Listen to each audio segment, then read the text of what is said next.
We'll start. Cool. Hello, everyone. Hello. I realize it's the last session of the day, and I guess you're all tired. And I'm the one person separating between you and free drinks at the tower, right, in about 2 hours. But still, let's gonna have some fun today. Okay, let's start. So, pretty impressive keynote today, right?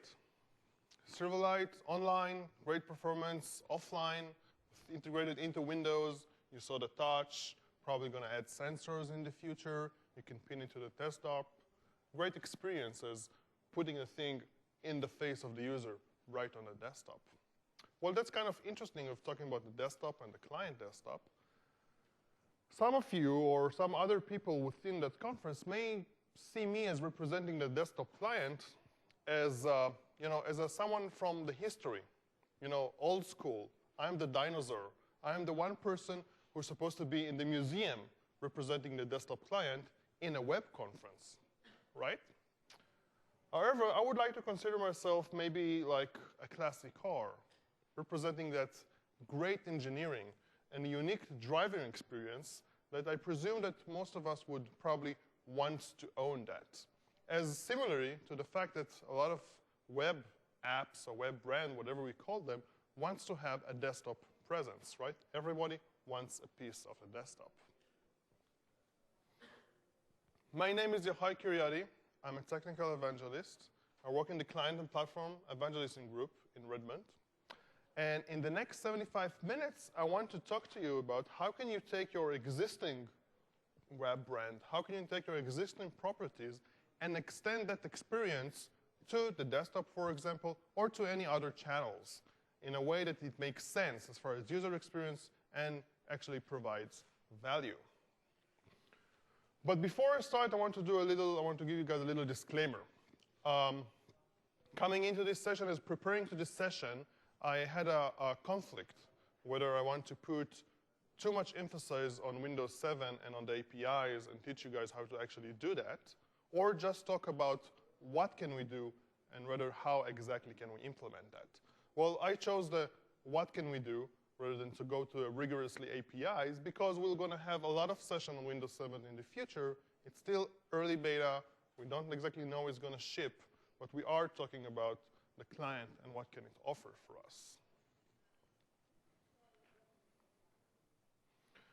The world we are living in today is a very connected world, right? There are many, many devices spanning multiple channels. I see some of you guys having laptops here. I guess most of you have some sort of mobile device that you can use, and you're actually using it to surf the web, to get emails, to stay connected. And this connection goes across multiple channels. I have laptops, I have my mobile apps, I have kiosk devices, I have desktop, I have one desktop at home, or actually I have several machines at work, and I guess you are pretty much sharing that same experience. For example, yesterday, having a couple of drinks with friends, sitting in the bar, and the guy pulled up his mobile device, and he wants to show me this cool Amazon app that what the application does, you can actually take a picture. So he took a picture of my mobile phone. These pictures get uploaded through the cloud somewhere.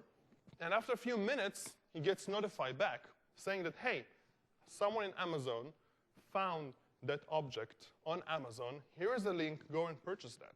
Kind of cool, right? So you can get this experience. You can go in and you want to buy something. You see something beautiful in the store. You take a picture. You want to take a look at it, find out how much does it cost, compare prices. You can do it online now quickly. Right? Another example, he pulled up his Kindle. I'm sure you're all aware of a Kindle. So he pulled up Kindle. He shows the ebook. You can actually read ebooks. It's kind of cool. And then he pulled up his other mobile device, which is not the Kindle. It's a phone. And he runs the same ebook on that application. And he flipped pages and he read, which is cool. And then he picks up the Kindle, and they are synced. Right? So on the Kindle pops up a message saying, hey, on the other device, you flip a few pages forward. Do you want to update? And that's kind of cool. This is the experience we are looking to extend beyond just the confinement of the browser. So we have the browser, we have our web app, but we want to breach these boundaries and go to other channels to provide that user experience. Windows can offer that. If you're considering going out from your standard web app to explore other channels, Windows is a great option for you. You could actually expand through all these different channels. You can have a great desktop or a mobile application. You can have it on laptop. You can have it on Surface devices. You can extend that reach through many, many channels using Windows. So today, we'll take a look at several examples of web brands that actually took that extra step and provide new experiences on different channels. Then we'll have a quick introduction into Windows Desktop, and we'll see exactly what can we do and how. We'll talk about how can you actually personalize your desktop, how can you introduce your application into the desktop taskbar, how can you use libraries, federated search. We'll see how can you integrate with federated search and what's the comparison between that and IE. We'll talk about some file association, shell integration, and etc. So starting off, we'll start with a few examples. eBay. I guess we are all familiar with eBay, right? I do not need to introduce eBay, one of the biggest online commerce sites out there. You can buy item, you can sell item, great user experience. So eBay have come to the understanding that they need to reach out. They need to extend their reach. They need to extend their experience to other channels. So where do they go? They go to phones. So eBay provides several different experiences on the phone. You can actually get regular telephony, like SMS or an IVR. So there is voice alert. Someone actually calls you, IVR machine. Hey, there is the item that you were looking for. Here it is, at that price. Do you want to purchase? Press 1. Yes, you purchase, and that's it. You got that. You got that item. They got web apps application, mobile app, which is a web application, and they got the regular mobile. And even if it's, it's cost money and resource actually to develop these new channels, it makes sense for eBay to do so, because it actually allowed them to extend the reach beyond the browser to different channels, to the user, staying connected, allowing to generate more revenue through different channels. Similarly, they have a gadget for the desktop. So again, you're working on your desktop, and there is this gadget on the side, or whatever you want to place the gadget, and it's always there, right? It's in your face. You can always take a quick look at it, see the price, and continue working. Another example, Twitter. So here's a quick question. How many of you are using Twitter? From those who raised their hand, how many of you are using Twitter on other devices other than the browser, like mobile app, application, and etc.? So Twitter is another great example, right? I mean, it's you don't need to introduce Twitter. And Twitter has this brand offering. You can go online and tweet, great. And then you actually can go and explore other channels. So they have an app for the iPhone, as well as app for Windows Mobile, right? They have integration into Live Messenger, which you can actually go and integrate a plugin into Live Messenger. You get, which makes sense, actually, right? So why it makes sense? Because when I actually log into Live Messenger, I get notification, right? It's on my desktop. It's always there. There's this flashing icon. There's sounds. I can go and interact more with my Twitter, tweet more, which actually yield more traffic to Twitter, which makes sense to Twitter.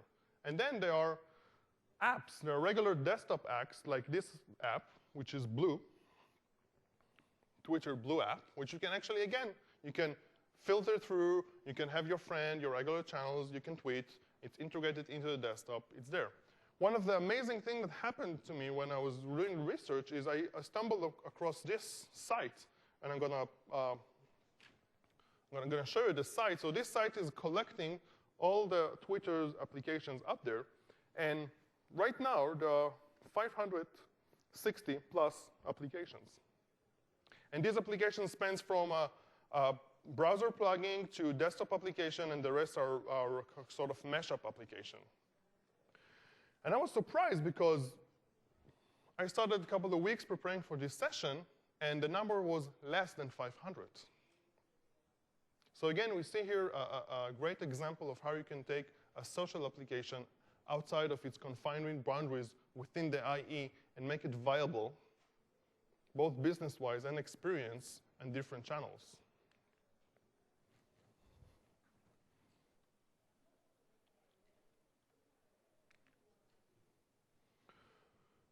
Microsoft Live, suite of applications that allow you to consume many, many services from the cloud.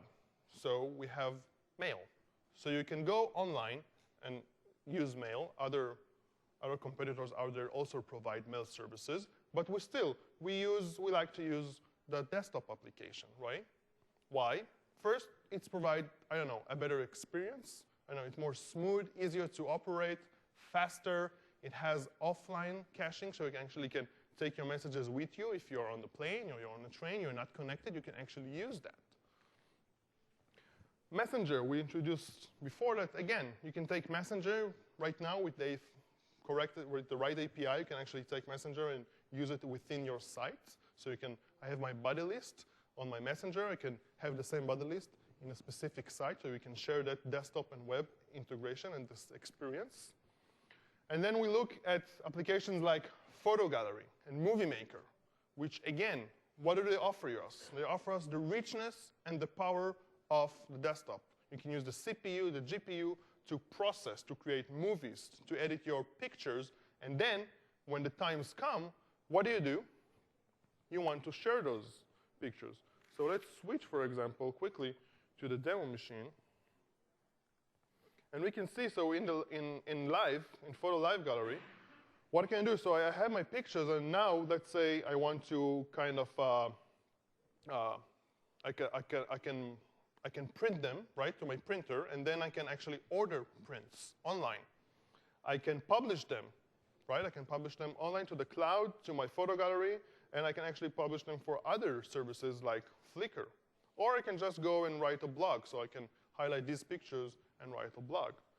If we talked about blogging, so another example would be, hey, we got LiveWriter.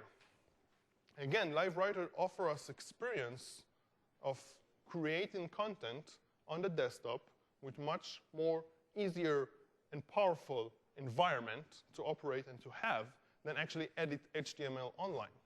And when the time comes, you hit the publish, and it goes out to the web and publish that.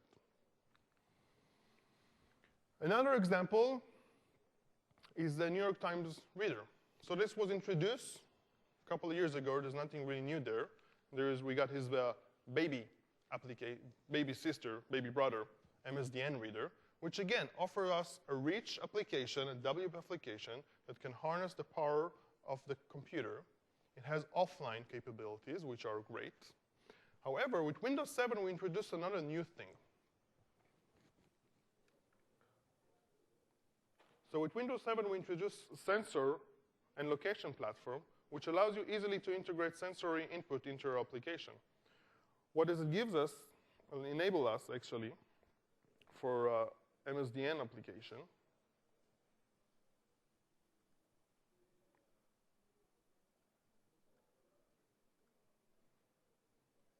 Is the ability to change the way the application looks and feels and the reading experience to the user in different scenarios, in different lighting conditions. So if I had taking my laptop outdoors and I was in the sun, so I had direct sunlight on my computer screen, which affects the way that you actually read, right? It's harder to read, they get the glare.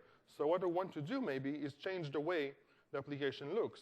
I have here a light simulator, which comes with the Windows 7 Beta SDK, and I can just do that. So I can actually apply more light on my application, on my computer, sorry, and because this is a sensor-enabled application, I can change the way the application behaves. So this is, again, another powerful example of how you can actually take your application, which basically goes out to the web and aggregate content from one location, from main location, and provide this reading experience. And we can integrate with peripherals, which part of the desktop, which you can use drivers and sensors for this example to enhance the reading experience of the user. Last example I want to share with you is Netflix, we've all seen Netflix today in the keynote, right? We've seen Silverlight, how they can use Silverlight on the Mac, on the PC. They spend multiple channels with that. But Netflix didn't really start. I mean, 5, 6 years ago, when Netflix started, they didn't had online streaming, right? They had always online presence to manage your queue, to do online registration, to order movies, but they didn't have streaming. A couple of years ago, they started with Silverlight, and they had this streaming. And they say, hey, this is kind of nice. It's cool. It works. And then they went up to the next step and integrate a new channel, and they have the same experience, very rich experience, using Xbox.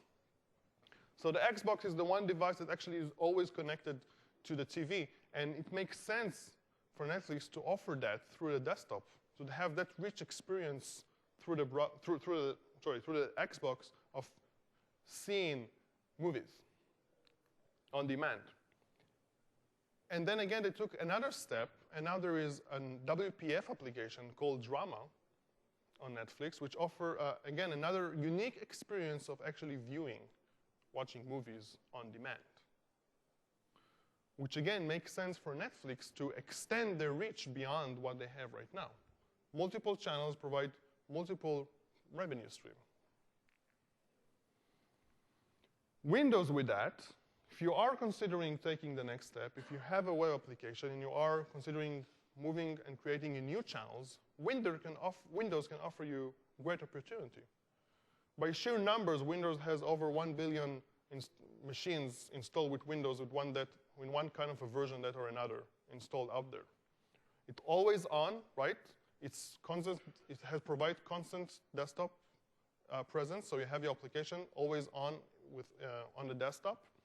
You can actually push content to that versus you have to pull it with other web application. You get the offline story. You get integrated with hardware, so you can use graphics acceleration, and you can use drivers like the sensor as we just seen.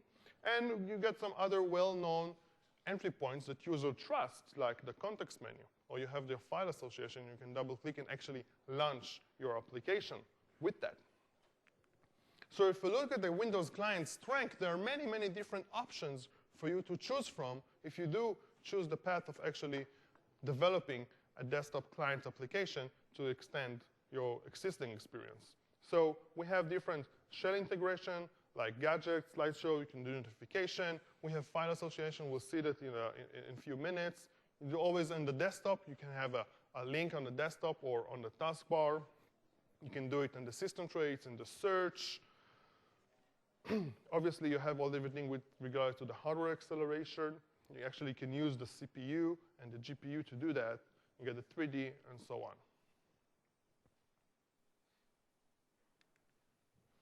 So with that, I want to start with a quick demo of the Windows desktop and show some of the capabilities that we can have with that. And then we'll actually go through and see what can we do and how. OK, so this is the Windows 7 desktop. I guess you're pretty much familiar with that. You've seen that at one time or the other. For those of you who are not, we'll do a quick run through and we'll see what we can do with it. So one of the first things you notice probably is this new taskbar. Oh, sorry. OK, so this is the Windows 7 desktop.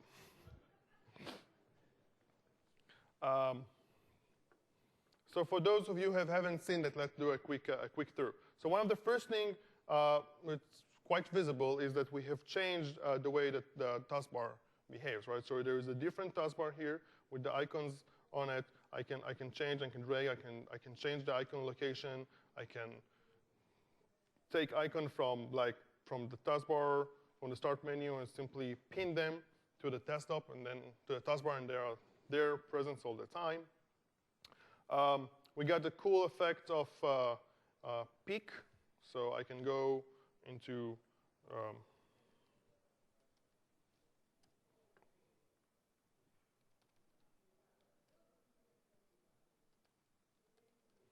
to several sites, and then I have the experience that I can actually go and I can do quick picks into the browser, so I don't have to actually navigate to this. So using the taskbar and peek, I have more confidence, and when I want to switch between the windows, actually I know which window I can switch to. The taskbar also provides us something called jump lists, which, for example, for Word, shows me my recent document that I have worked on, as well as pinned specific documents. So I can actually just click on the document, which will launch Word into the specific document that I'm working with, making it easier for me to access the content that I frequently use. Again, another cool thing called libraries, which we will touch base a little bit later into the session. So we're not done with actually showing what can you do with a desktop. We'll see more as we go through the session. One of the things I wanted to show you are the gadgets. So we have gadgets. Nothing new with the gadgets there. The thing is that changed from Windows Vista is the gadget can live not just within the sidebar, but all over the desktop. So for example, I have this little gadget over here, which basically it's a Twitter gadget, right? I can log in into my account.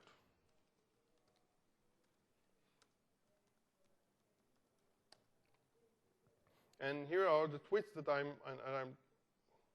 here are the different channel and the different Twitters and on. And I can obviously see them, browse.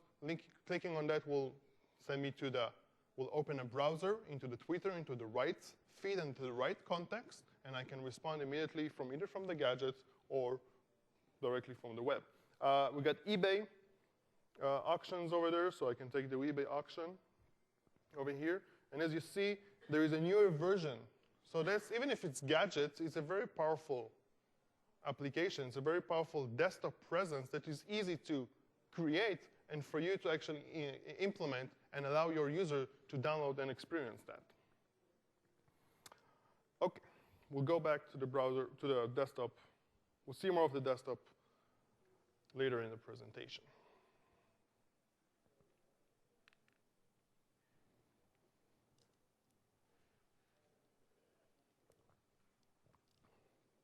So the Windows 7 taskbar. So you can consider the Windows 7 taskbar as your application, your mini start application, mini start menu for your application, right? It has tasks.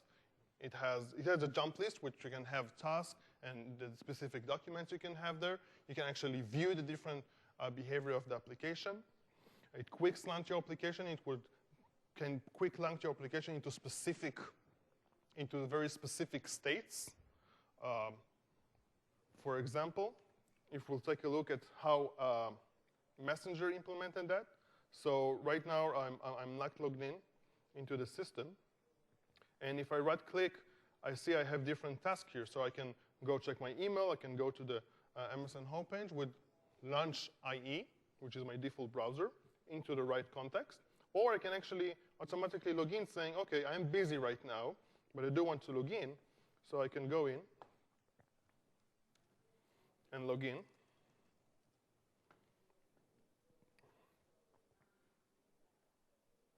Using the right password.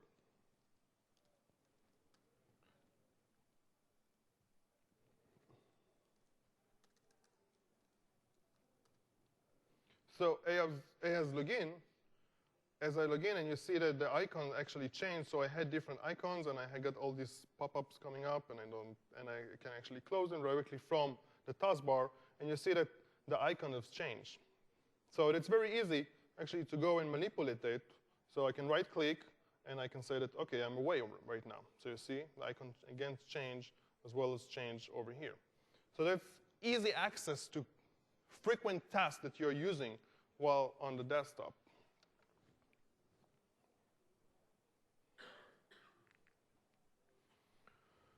So what can you do with the taskbar? So if you're social networking and you're considering having an application on the desktop, well, you can do, as we just seen with Messenger, status updates. You can do messages, frequent specific messages, like I'm away, I'm doing this, or I'm doing that. And you can do it easily with a taskbar. So right-click, jump list, hit a task. The user doesn't even have to open the application. The application doesn't even have to be running. You can actually execute tasks when the application is not running. Notification and alerts, you can use that to actually push notifications. So you have the taskbar, you have the application, you can use overlay icon and progress bar to interact with your user while your application is being minimized. And you can provide quick access to specific applications to launch into the specific website, into the specific context, and etc. So let's actually, okay, before that, let's see what the taskbar, what jump lists are, and how can we use them. So jump lists provide destination, which we actually prefer as noun, and task, which are verbs. Verbs, what we can do with your application, and the destination are where we can actually go within my application. There are specific, within destination, there are specific categories. There are the recent and history, which are part of the default. There is pin, which is a specific user actually specifically pin an item. And then we have the task, which are user task or the taskbar task. Taskbar task come by default. User task you can actually program. So let's see how you can do that. So I have this here, a very, very small, simple application that we have written, which is an RSS feed, very simple reader. It's transparent. There is another part of the demo that shows why it should be transparent. And right now, if I right-click, I can, for example, launch different sites. So I can go and launch browser, launch IE, and actually go into Facebook specifically. Or I can go do Twitter, so I can actually do specific tweet app update when I'm on my site. Or I can go and launch another instance of this application with a different feed, which will go out and grab that feed and actually present that feed soon. Here is the feed. So let's actually see what we have here. So it's a WPF application. We're not going to actually go through all the WPF stuff. But we can actually go and see what does it take to create a jump list.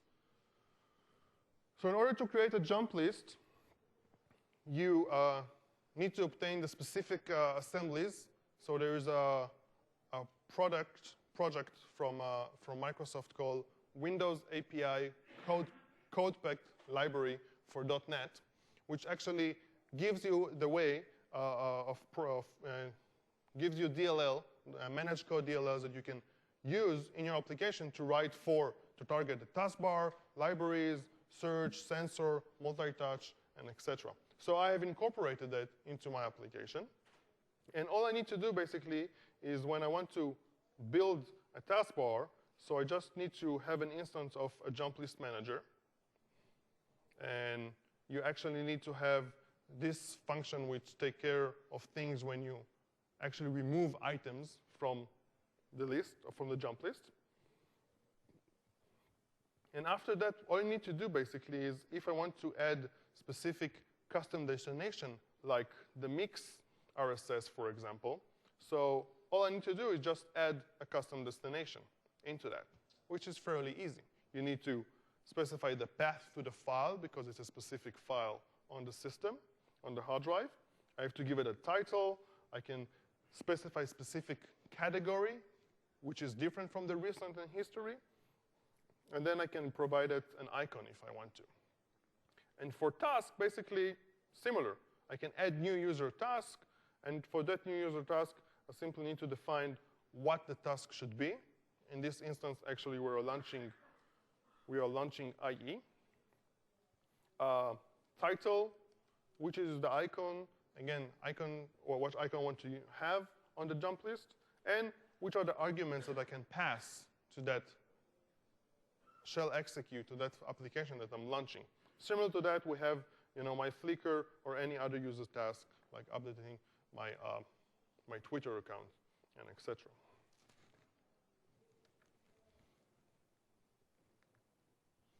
So here's just a quick summary of what we can do. So again, you can create task, you can create destination, you use the jump list manager. And I want to share with you a little glimpse of what WPF4 will have. So WPF4 will have this integrated natively. Will be first-class citizen, the taskbar. So you can actually use XAML to create taskbar. So you can see here that we have several more integration points. Like we can have a progress bar, we can have overlay icons, which can we can present the state of the application of my application, or where I am, or am I busy or not. And then you can have specific jump lists. So you can show this specific snippet uses the frequent category rather than the recent, so there are no custom category. And here is the way you can actually add a specific task. So I have my application path, again, icon. You can have arguments, title, description, and etc. Very similar to the code, just represented in XAML.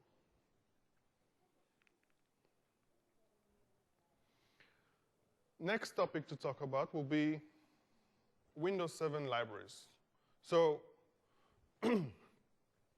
for those of you who are not familiar with the concept, again, let's see a quick demo. So what Windows 7, before the demo, what Windows 7 libraries actually allow you to do. So a library is a logical representation of the user content across his computer or network computers. It allows you to aggregate different folders into a single view, disregarding any folder hierarchy within your desktop. So you can actually have specific items like documents, music, pictures, and videos all combined into a specific view that you can then manipulate. You can easy to search and to aggregate your stuff in it. So it's easier for the user to consume this content. So if you look here, for example, so I got my libraries. I got my document library. I got my music library. I got my picture library and my video library. And I got some other bunch of libraries as I've been testing and experimenting with libraries. And all of these actually aggregate in different content. And this one, as you see, actually goes to in my home machine. I have a different machine. I have my home server actually represent most of my music, so I can actually do that easily. One of the things I created a library for mix, which again aggregate for this specific talk. I created a library. It's easier for me to consume that content. It's right there in my face. It's easy to access, and it actually represents, if I specifically look at the include folders.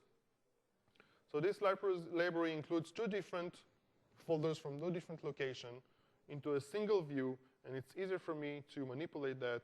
I have my images over here. I have my demos and everything else on the other folder. I can quickly search for whatever I want to search, like Windows, and it will give me anything I have, like from my presentation into specific JPEGs, and then source code and example, and etc. So that's Windows library in the context of the user's experience. What you can do with that, for instance, is consider the fact that if you're having an application, let's say you want to upload pictures. You want to upload pictures into your site, so you need some sort of desktop presence to do that. So if you are planning to do that, what you need to do, your application needs to be library aware. What does it mean, library aware? It means that you need to launch the right context of, let's say, the files, the common file dialog. When you want to pick a specific bunch of pictures or specific folders, if you're using the wrong common file dialog, you get the old style, where in the new style, what you get, besides the cleaner and better look, you're actually getting the libraries in there. So I can choose my picture library, which actually maps on the pictures that exist, and I can actually upload all these pictures immediately. So that's one thing to consider. Another thing to consider is even going beyond that. What if I could have, let's say, a different type of library? I could have a friends library. And a friends library would aggregate different, feeds, for example, into the single view that then actually can use, which allow you to have quick access to my favorite content. What do I mean? We can take a look. I will actually close these 2 RSS readers.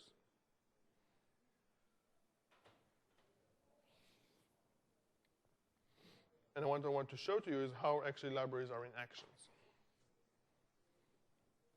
So before going into my friend's feed,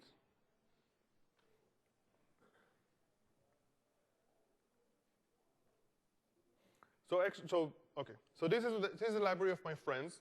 I actually provide several folders here which has this file extension called RSS, which I have created that file extension, for example.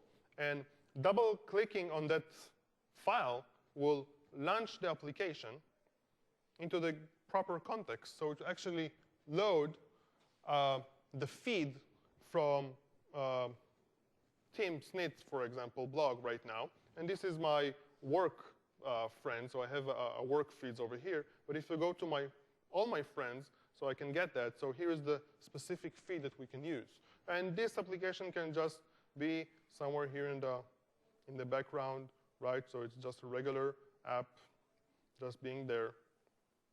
Nothing special about it, which is kind of cool.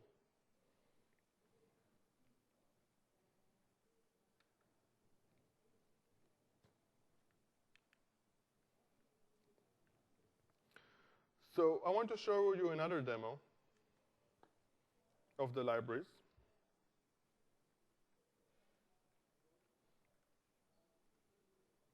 So another cool thing you can do with the Explorer, for example, with the shell, is to have something called preview handler. What is a preview handler? So I can go to, let's say, pictures, and I can take a look at the pictures, and I can open the preview handler, and here's the picture. Well, there's nothing new here, right? Something else that you can do, if you go to your music folder, for example, and you want to look at a specific music file,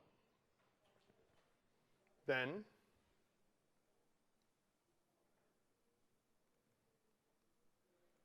what you get in the preview handler is a control. By pressing the play, what will happen, it will actually play that song.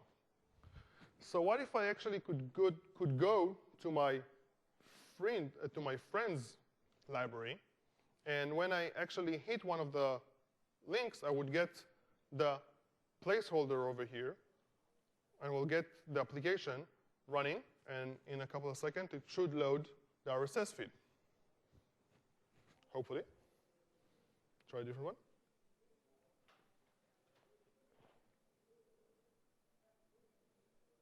OK. So that's what happened when you fuss with your demos a few minutes before when you're trying to add functionality. OK, so the idea was functionality I tried to add is actually to have to aggregate all the feeds into a single view. But actually, I have a quick example of how it's supposed to look.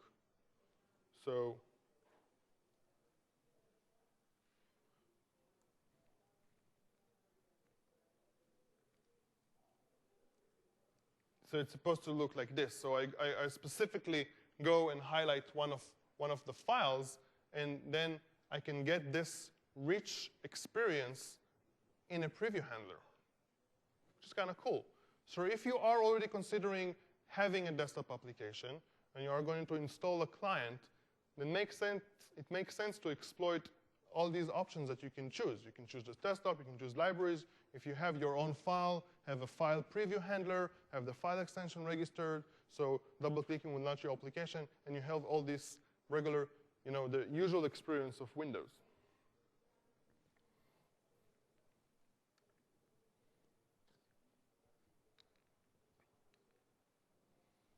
OK, federated search. So federated search was introduced in Windows 7 as a way to provide search connector that can go to search other servers, other locations, other document repositories.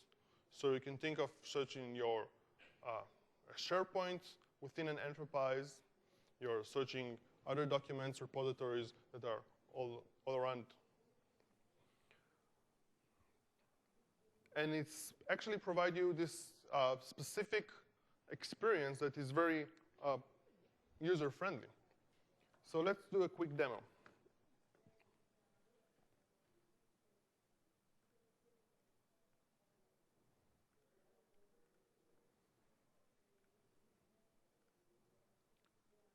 So let's say I'm actually gonna launch Word.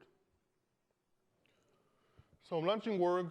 I'm typing a document, and then I want to insert some picture, right? I want to write something, and then I want to add a picture. So what do you usually do? You go online, you search for a picture, you find a picture that you actually use, and you have all the specific right. You save that pictures somewhere on the desktop, then you go back to Word, you click Insert, you search for the picture, and then you insert it. So there is something easier to do. You can actually go insert a picture, and then you can go using federated search.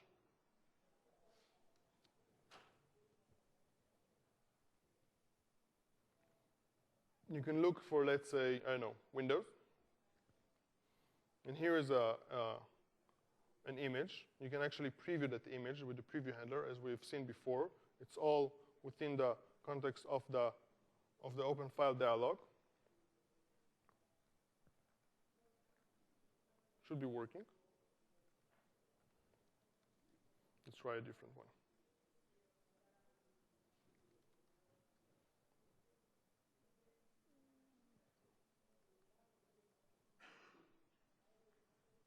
And let's say I want to insert that picture.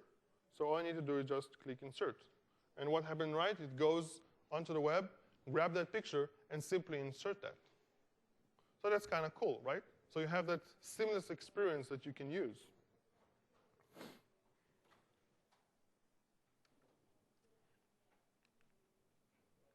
So how exactly federated search works? Well, as we've seen, by providing that rich experience, you can search within the Windows shell, within the Explorer. You have the same functionality in the common file dialog, which provide rich previews, metadata, easier to search. It's very simple and light to integrate, and as we'll see in a second. It's based on standards, so it's the open search standards. It accepts RSS and Atom feeds as search results. And basically, all you need to do to provide that functionality, if actually I want to go and query your website, so you need to just have a URL, and this is the query statement that I want to actually search against. And what's this search supposed to return is a simple application/XML RSS feed.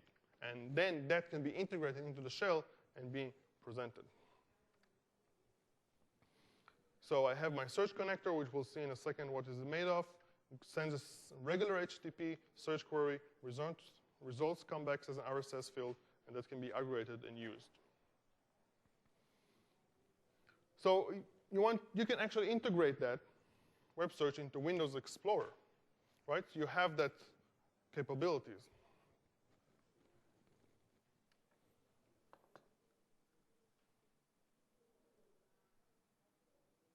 What do I mean? I have a whole bunch of examples over here that I can use, right? So I have the WSS demo, which I just used, but I have other examples.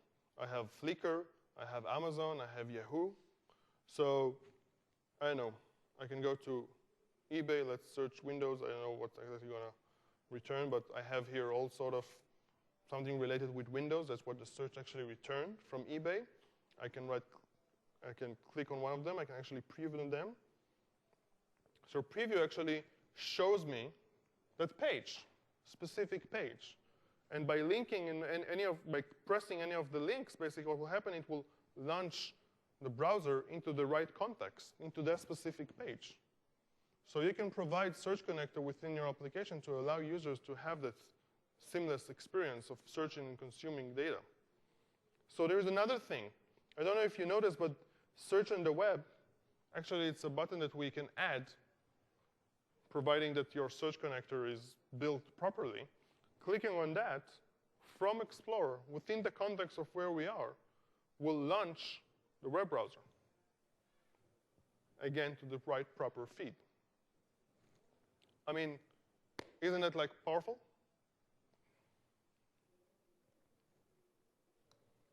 So you can have this experience as a federated search, and you as web developers can provide that for, I don't know, if you have shopping, application, so you can do quick search for specific items. You can search for news, aggregate content. You can share memories in applications, and you can actually personalize the search. So I got Flickr, right? This is the Flickr search, which is OK.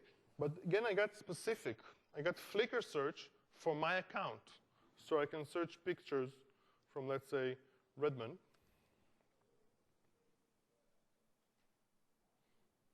And guys, it goes to the Flickr, and it queries Flickr against my specific account. So I have the account on Flickr, it goes there, retrieve all the images that have that associated within the tags or whatever in there, and I can actually, again, preview, and here are the images. And the cool thing about it is that this actually, well, this is just a picture. But if you go to that site, it will actually just return images, for example. I can grab that image and simply drag it out into the desktop, and here it is, saved to the desktop. So that's, again, very powerful integration point that you can extend and allow your users to share. OK. So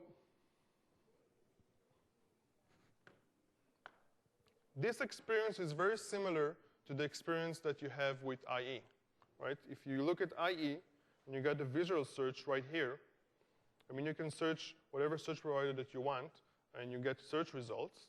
And it's very similar to the search experience that federated search offer within Windows Shell. So it turns out that these are very, very simple, very, very similar search connectors.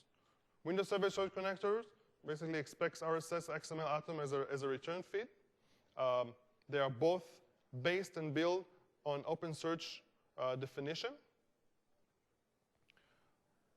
Few things to remember about Windows 7 search. It limits to the only top 100 RSS results. So we limit the numbers that we're actually representing as in the shell. You can opt into Windows Explorer, as you saw with the little button over there. The IE actually can accept both HTML and RSS HTML results. There are no limitations on the numbers there. And there's integration with IE, of course. And if you already have IE search provider for visual search, then it takes about one line of code to change that from being only IE and also be able to have that integration and supported into Windows Shell. Only one line of code to change that, to change the search connector for the different feeds. So it actually takes that and returns an RSS field instead of HTML field. And if we're talking about IE, so IE8 provide, sorry. So IE8 is the Microsoft Next browser, provides great experiences there. We got the visual search, as we've just seen. You can actually search, integrate your specific search. So there are many search providers. You can include visual search within your web application, so you can actually install it in IE, and user will be able to search directly against your site and get results only from your site. We got web slices, right? Web slices is a way to actually create stickiness. You create a piece, you take a piece of content from your site and put it on the toolbar within the IE, very similar to the desktop experience, having this web slice present there all the time, and you can access that at any given time regardless where you're actually browsing right now. And you got accelerator to simply accelerate what you're doing and looking for. So if you want to look for an address or for any specific content or convert numbers, so you just highlight, right-click, and actually have the accelerator there instead of copying paste, go to the right site, and do whatever else you want to do with that.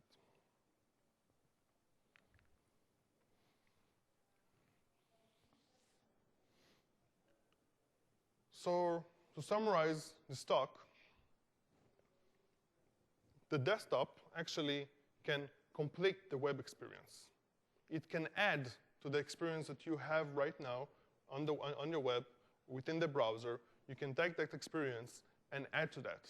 You can have a gadget. You can add federated search. You can add federated search and IE visual search, both.